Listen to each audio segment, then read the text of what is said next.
Use headphones for best experience. Today, ComixFM brings to you a monstrous tale forged in blood and madness.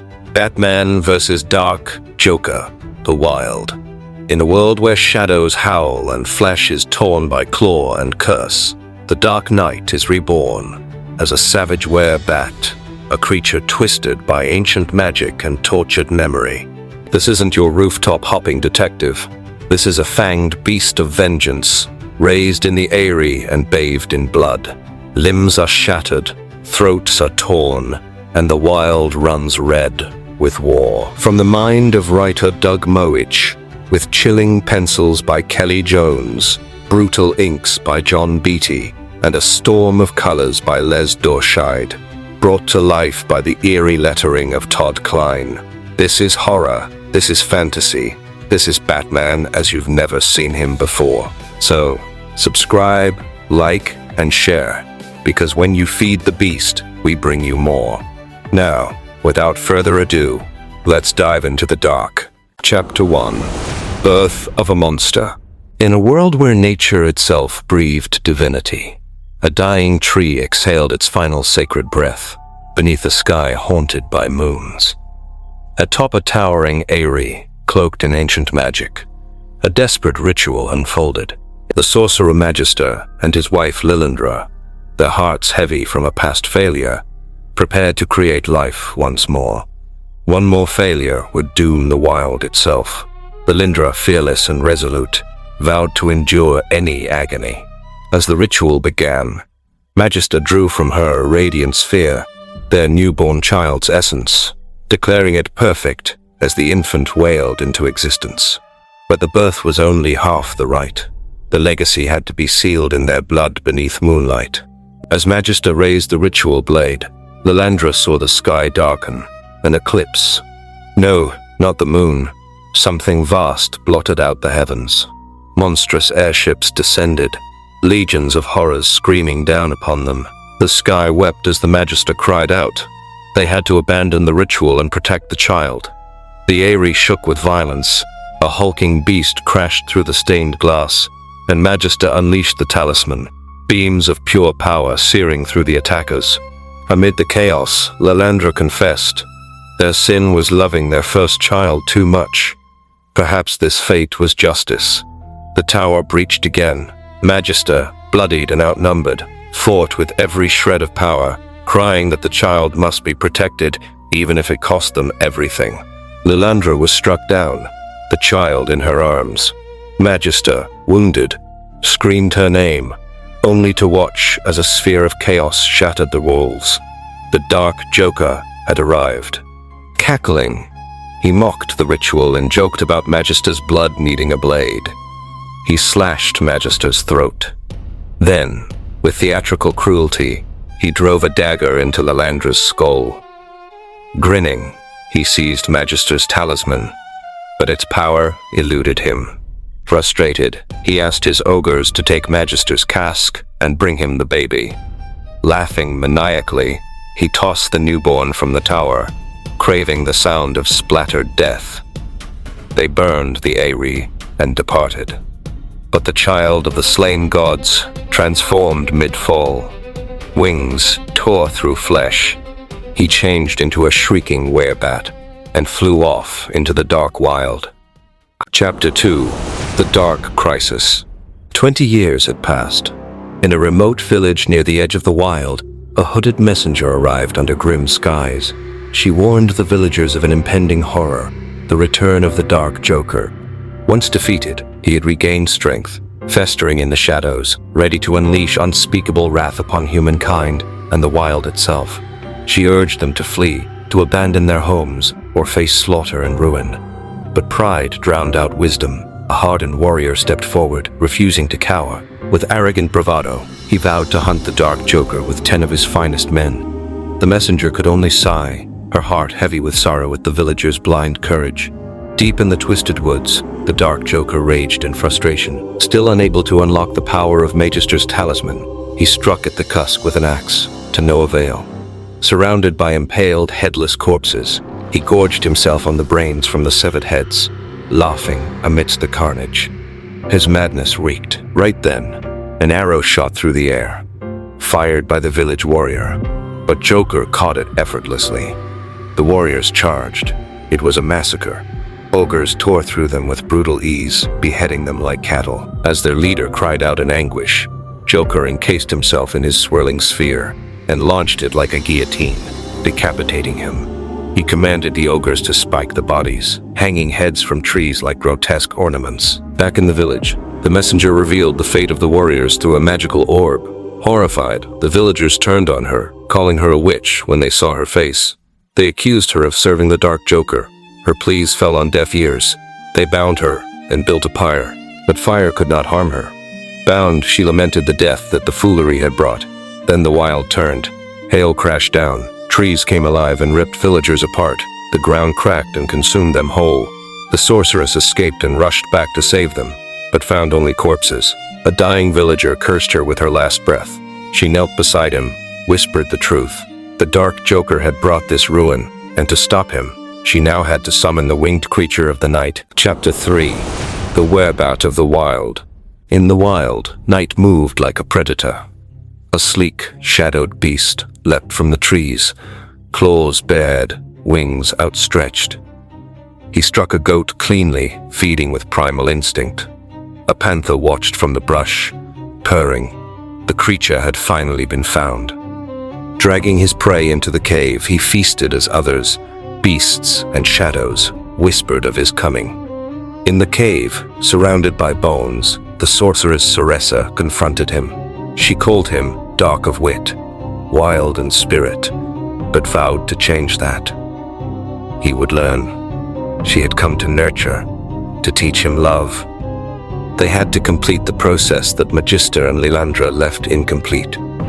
As she brought him to light, he recoiled, but she insisted. She had searched 20 years to find him. He was not just a beast, he was meant for more.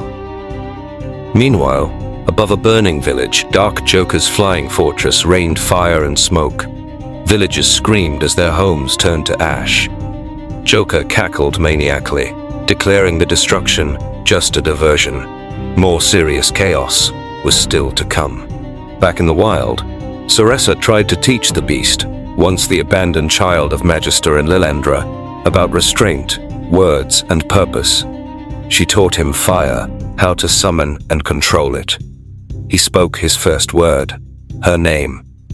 She guided him through lessons in humanity, of love and patience. He learned slowly, painfully. She warned that Dark Joker still lived, and that he would have to rise to stop him. The wild still bled. They sat by the fire. He asked if she truly meant to transform him. She answered with hope. She had come to fulfill what creation had failed to complete. He was not born like others. His destiny was singular. She would guide him toward it, toward the day he would face his nemesis. But not yet. There was still much to learn, and much to give. Chapter 4. The Blood-Soaked Origins. Dark Joker boasted of his dominion over shadow and land, yet lamenting his failure to master the talisman. He believed the key lay within the cask. His creatures smashed it open, revealing a smaller box inside. Joker declared the contents to be his long-lost power, not just secrets of Magister and Lilandra, but his own evil now restored. He decided to ravage Magister's Aeyrie and destroy everything on the way. Meanwhile, Sorcerer explained the origin of the wild being, born of Magister and Lilandra's love and magic. She reminded him that they stood against the Dark Joker. She narrated that Joker was once a psychotic murderer who beheaded people for occult practices. One night, he beheaded a captive man, but a flash of light blinded him. Joker panicked as Magister's face appeared. Magister cursed his face to be forever marked, twisted into a leering grin. He became the Dark Joker. Magister and Lilandra had sealed away the essence of Joker's evil for a century. To keep the cask sealed, they gave their lives. Now they were gone, dead, and Cesar solemnly reminded the wild-born being that their sacrifice had been to save him. Sorcerer and the creature discussed his transformation. Dark Joker's power had grown since their deaths, perhaps from absorbing their secrets. She admitted he wasn't yet man, but would become more than that. The process would only complete when he was immersed in special blood.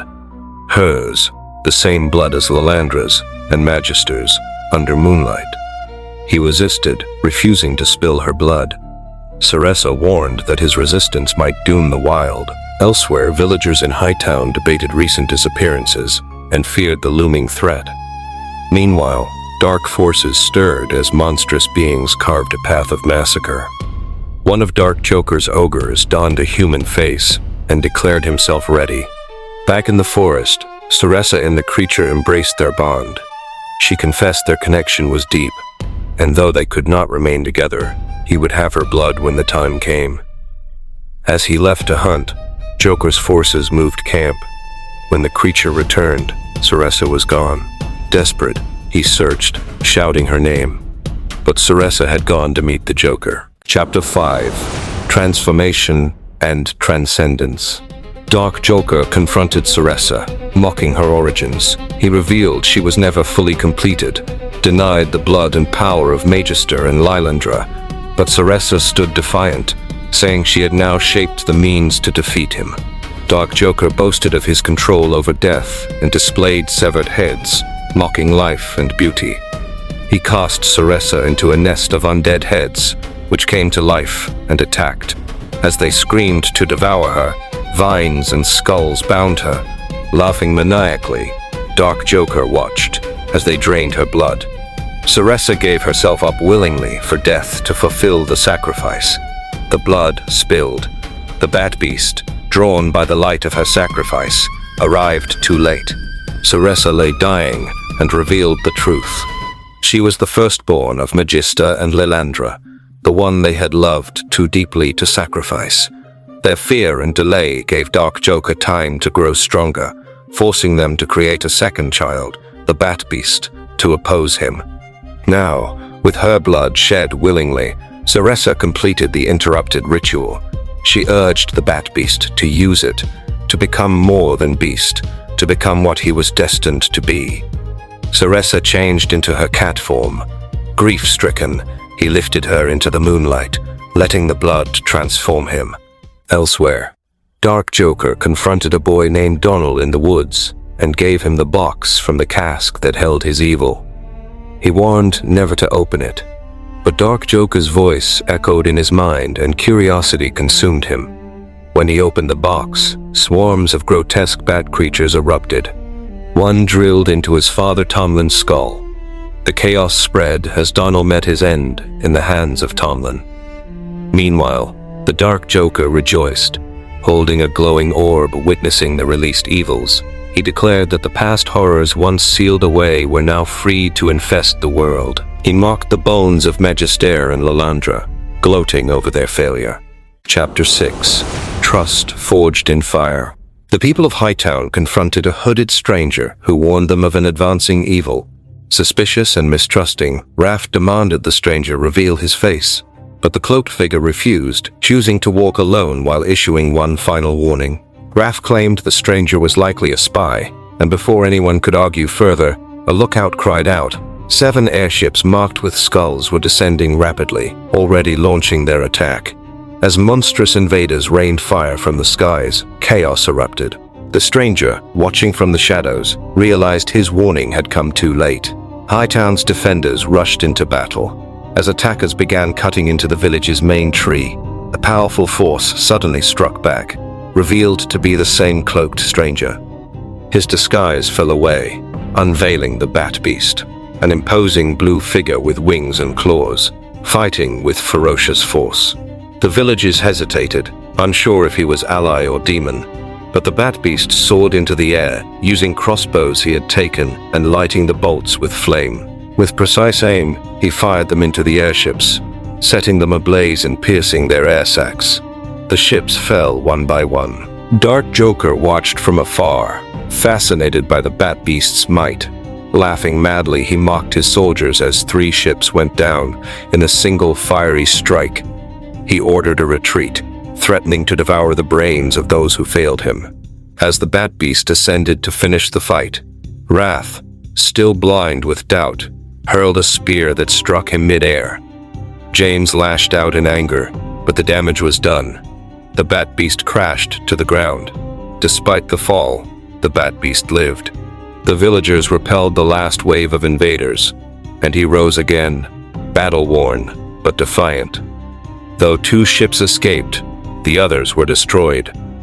Turning to the people of Hightown, he asked if they would finally stand with him against the Dark Joker. Hightown's leader, James, stepped forward, defending him, reminding everyone the Batbeast used fire, the light of flame in the sky, to fight back. Hence, he opposed the powers of Dark Joker. The Batbeast urged the people of Hightown to join him in striking the Dark Joker before he returned to destroy them. Wrath questioned how such an attack could even be possible. The Batbeast pointed to the 2 downed airships. They could be repaired and used to reach the Joker's sky fortress. The idea was met with resistance. One villager called it madness, insisting they should defend Hightown on their own ground. But the Batbeast warned that they had only survived 1 attack. If they waited, the Dark Joker would soon control everything: the trees, the rocks, the water, and even the fires below. Still distrustful, Wrath accused the Batbeast of luring them into a trap. Before a decision could be made, a scream echoed through the trees. Sarah had been attacked. She said it wasn't a demon, but Tomlin, driven mad by grief over his son. Tomlin, now berserk and monstrous, appeared and snatched a child. As he threatened to drop him, the Batbeast sprang into action and caught the falling boy. But the Batbeast comforted the frightened child, assuring him he meant no harm. Tomlin, consumed by madness, raised an axe, blaming others for his pain. A scuffle broke out, and the Batbeast intervened again, striking Tomlin and snapping his neck to protect Shad. Though he explained Tomlin was no longer himself, Wrath accused the Batbeast of murder. Others, however, acknowledged he had saved their lives. Wrath continued to argue that the Batbeast was a servant of the Dark Joker. The Batbeast roared in anger, denying any allegiance. The boy's mother stepped forward, confirming he had saved her son. James ordered Wrath and Shad to secure the town, and said the council would meet within the hour. The Batbeast told James he had returned to the Aeyrie, the place of his creation. He paid tribute to Magister and Lalandra, his creators, and vowed to stop the Joker's campaign. The Joker's forces arrived, so he had to come to Hightown to warn them. He told James he would wait 1 night in the forest. If they chose to fight, they should signal him in the sky. At the council, Wrath asked if someone who looked like a demon could truly serve the cause of light. Despite his objections, the council voted in favor of the Batbeast. James fought and defeated Wrath, then launched a flaming arrow, the signal. The Batbeast was carving a batarang. He saw the signal and took to the skies. Chapter 7. The Dark War. At the Aeyrie, the Dark Joker was furious over the loss of 5 airships. He raged at the skull of Magister, still unable to unlock the power of the talisman. His servant interrupted, alerting him that 2 of the lost ships were returning, from the east, approaching fast. It was the Batbeast, flying with the recovered vessels with the Hightowners, leading an aerial assault. Dark Joker realized the Batbeast had survived, and called him the son that Magister designed to destroy him. Vowing to correct this mistake, he cocooned inside his black travel sphere, and launched it into the air. It pulled his forces forward and signaled war. The Batbeast flew ahead, ready to strike, but the dark sphere hit him mid-flight, sending him plummeting. James and Shad believed him dead, but the sphere exploded, releasing beams of dark energy that corrupted their own warriors. Men like Tarn, Thorn, and Stark began mutating, turning into twisted, grinning monsters, much like Tomlin. One of the Joker's ships swooped down, unloading more attackers. As chaos erupted, the Batbeast survived the fall. This time, he declared, he was no longer a mere beast. Cereza's sacrifice had changed him. He charged back up, but the sphere pulled him in. Its surface seized him, and he was dragged into its core, a dimension of dark energy where the Joker waited. James and the others fought desperately aboard their ship. Inside the void, Dark Joker mocked them, revealing that a child had opened the box, allowing evil to seep into their minds. As the Batbeast battled, his strength faltered, and he was struck down. Raph, now transformed, attacked James. A beast slithered out of Raph's brains and bit him. Inside the void, the Batbeast lunged and reached for Dark Joker's throat. He pulled the talisman free. His blood dripped on the talisman and activated it. Dark Joker was baffled. He couldn't believe it. The Batbeast used the talisman and unleashed a beam of pure energy and hit the Dark Joker. A blinding emerald beam erupted from the black sphere, scattering darkness and shocking Joker's forces. As the sphere burned with radiant energy, the Batbeast soared out, reborn in power, while the Joker fell screaming. Light had answered the darkness. After surviving the fall onto the Aeyrie's balcony, the Dark Joker struggled to recover his strength, scavenging a weapon, a blackened thigh bone from Magister's remains. Meanwhile, the Batbeast launched into battle. He unleashed the talisman's energy and destroyed the enemy airships, shifting the odds in Hightown's favor. Seeing him alive, James rallied the defenders. The Joker mocked the idea of wielding the beast's father's bone as a weapon, cackling even as the skies burned. The Batbeast confronted the Dark Joker directly, enraged that he defiled the place of his birth. Joker admitted that without the talisman, he would have lost, but remained smug. The Batbeast cast aside the talisman, declaring he needed no power but his own. They clashed in brutal combat. As the airships burned above, James slew Roth and tossed his body away. The Joker struck again with the bone and continued taunting the Batbeast, mocking the legacy of Magister and Lilandra. As the defenders cleaned up the last of the possessed, Shad and James rushed to the tower. The battle above raged on. The Joker pummeled the Batbeast, but the memory of Sorcere's sacrifice grounded him. He was not a beast. He was a man who could build and wield. When Joker hurled the thigh bone, the Batbeast countered with a batarang he had forged. It struck mid-air, shattering the bone. Joker was stunned. The Batbeast lunged and tackled him to the ground. James and Shad arrived as the Batbeast brutally struck Joker, slashing his face. With his mouth torn and teeth scattered, Joker collapsed. Then, the Batbeast bit deep, tearing out his throat with his fangs. James declared the battle over. The Batbeast lifted Dark Joker's limp body, stating that the sacrifices of his family had not been in vain. He carried the corpse through the tower, shouting the names of Magister, Lilandra, and Sorcerer, dedicating his final act to them. With a cry, he hurled Joker through a high window. Dark Joker screamed as he fell, his body crashing into the ground below with a sickening splatter of blood and brains. Chapter 8. The Aftermath. Looking down, the Batbeast reflected that Joker too had been more than a beast, but only a man. With Dark Joker's curse broken, peace returned. The fallen were honored. The Batbeast promised James that if the need ever rose again, he could call on him. The Batbeast transformed fully, finally, into a man, a true Batman. James swore to signal him when needed. The Batman shifted once more into his winged form and vanished into the skies, returning to the wild as its silent guardian. Thanks for watching the story, Legends. Get ready for more twisted tales from the Elseworlds, where myths break, blood flows, and heroes wear a new face in every story. If you enjoyed this dark descent, be sure to like, comment, share, and subscribe to ComixFM. It keeps us fueled to bring you more from the deepest corners of the multiverse. And don't forget to support the comic book industry. These stories exist because of the creators behind them. All characters are owned by their original publishers. This video is purely for entertainment and celebration of the art. Come back soon, and remember, in the dark, the night always bites back.